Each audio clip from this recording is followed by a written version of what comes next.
Rise and shine on Australia's Vision Christian Radio. You're waking up with Rise and Shine on Vision. You've got Fel and Robbo, and it's a Friday, so the other person we love to have a chat with is Wes Jay. How you doing, Wes? Hey, I'm doing 9 out of 10 today, and that's fantastic. Wow. And it's so good that you just played some Dan Bremner's. That remind me of me sitting down at Eastland in Melbourne and having cups of coffee with him on his various visits to Australia. So you've just given me a wonderful memory. Tell lovely. us something about Dan Bremner's that we wouldn't know. What type There of you coffee go. does he have? Oh, I can't remember that.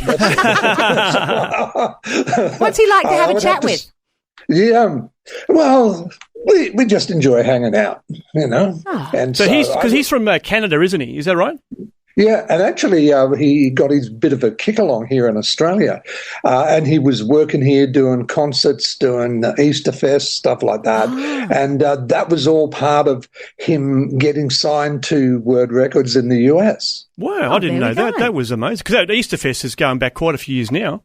Oh, yeah, it is. That's almost ancient history. Yeah, that's just about. Well, let's not be talking about ancient history. Let's talk about current times. And, of course, the charts. You're the man that has your finger on the pulse as far as what's on the charts right now. So what's the news for this week? Well, let's jump ahead from right now till tomorrow when the new chart comes out, and I'm going to give you some news. TCM has a new number one this weekend, and it's a song called What He Says About You. Oh, that's a great song. You like that song. I love That's that just song. so up-tempo, so great. Great breakfast song. Just, Absolutely. get everything going for Rise and Shine. Now, What He Says About You is the group's third number one in TCM history. They first hit the top in 2017 for 8 weeks with The Cure, and followed by Reason in 2019. What He Says About You is the seventh different song to go to number one on TCM so far this year. Now, Don't move three around much. songs. Yeah, so, well, we don't. We were talking about that last week when we were saying how things are getting slower or people are staying at the top longer, you know. But there are three long stays that drop out of the survey this week. They are 1,000 Times, We Are Messengers. That got to number 3 and stayed there for 28 weeks. Oh, wow. The second was He Does from Brandon Heath. Oh, yes. 30 weeks in Wow. the survey. 30 weeks, Wow. and its highest position was number 4. And also saying goodbye is These Days from Jeremy Camp and Franny Ray. Now, it got to number 2, and it's been in the top 30 for 30 weeks. Now, I can tell you there's one new entry this week. So 3 drop out, but there's only one new entry. So How does that would work? that be? Well, I was mathematically challenged, but there are 2 re-entries. Right, okay. So that's it. But the new entry is Did You Don't Worry from Justin Michael. Oh, Now, I'm not sure if you remember who Justin Yes, Michael absolutely. is. He was the lead singer of Compliments of Gus for many years. yep. Well, Fel and And, DJ had a chat with Justin Michael. You might recall that about a couple of months ago. What's the song called again, Wes? Did You Don't Worry. Did You Don't Worry. That's an interesting Got a name, great isn't title. I'm going to look forward to saying that one. it? Yeah, that's right. Hey, Wow. don't worry. Oh, that's cool. Well, it's nice to see Justin Michael back in the charts after a long, long time. And Wes, I was listening along to the little update that plays on Vision in the afternoon, and I heard Amy Grant's name. And Wes, I'm a bit of an Amy Grant tragic. She was my very first concert I went to was Amy, and I'm like, oh, Amy, there's something new. Can you tell us about it? Well, it's actually something old that is being recycled. I'll still take it. I'll take it. That's You know? fine. Yeah, well, let's start with the album that came out in 1994. It was called The House of Love. It had some, amazing little tracks on there, like Lucky One, Say You'll Be Mine. And this was the EMI or mainstream version of the album that was released in Australia. Interestingly enough, Word, who had the Christian distribution, released the album with a additional track on that called The Politics of Kissing. Oh, Now, Okay.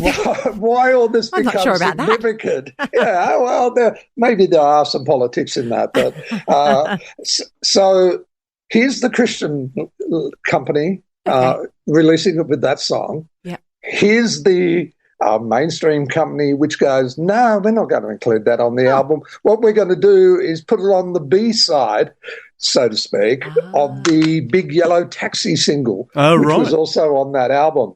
Mm-hmm. Now, up till now, several years, 30 years past, that track has never reappeared on the remastered version of the album. So there's my third copy of the album. So, and it's never appeared digitally until right at this moment. Wow. So the Politics of Kissing has now been released as a single, which is available from wherever you get your digital singles from.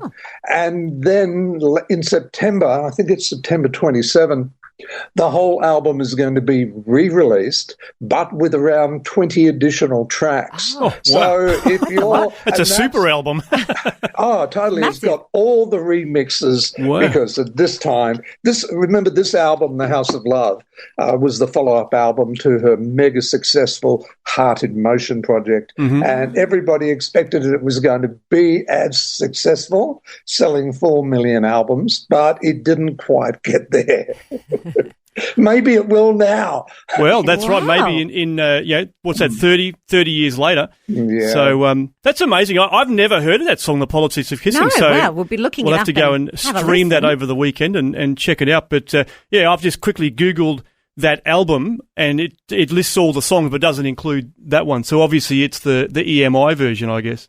Yeah, and that's the version that has been available really for the past 20 years, maybe 25 years. And that Politics of Kissing was only available in the UK and Australia through Word back in the day. Well, I kind of want to know what it's all about. So I want to listen just to and work out what it's talking about there. Very unusual. Oh, well, that's your homework for the weekend, Fel. You can go listen to Amy Grant and give us a review on Monday. Not a bad homework assignment at all. Too right. Well, look, thanks, Wes. Really appreciate your time. You're a wealth of knowledge, mate. It's always great to chat, and we look forward to doing it again next week. Hey, it's been a thrill catching up with you and also with you, Fel. Thanks for taking time to listen to this audio on demand from Vision Christian Media. To find out more about us, go to vision.org.au.